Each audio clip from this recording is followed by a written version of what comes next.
എങ്ങനെയാ എവിടെയാ വീഴാൻ സാധ്യതയെന്നൊക്കെ ഞാൻ മനസ്സിലാക്കിയിട്ടുണ്ട്. എന്നിട്ടും എന്താ ഒന്നും ചെയ്യാത്തത്? മറ്റു കാര്യങ്ങളിലേക്കൊക്കെ വരുമ്പോൾ എത്രമാത്രം ഓർഗനൈസ്ഡ് ആണ് നമ്മൾ.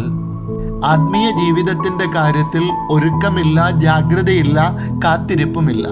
വിശുദ്ധ ചാൾസ് ബൊറോമയോ തൻ്റെ കത്ത് അവസാനിപ്പിക്കുന്നത് ഇങ്ങനെയാണ്: my brothers, you must realise that for us nothing is more important than meditation. We must meditate before, during and after everything we do. അദ്ദേഹം പറയും, വിശുദ്ധ കുർബാന അർപ്പിക്കുമ്പോൾ ഒരു വൈദികൻ താൻ അർപ്പിക്കുന്ന ബലിയെക്കുറിച്ച് ചിന്തിക്കണം. കൂദാശകൾ പരികർമ്മം ചെയ്യുമ്പോൾ താൻ എന്താ ചെയ്യുന്നത് എന്നറിയണം. പ്രാർത്ഥിക്കുമ്പോൾ പ്രാർത്ഥനകളുടെ അർത്ഥം അറിയണം.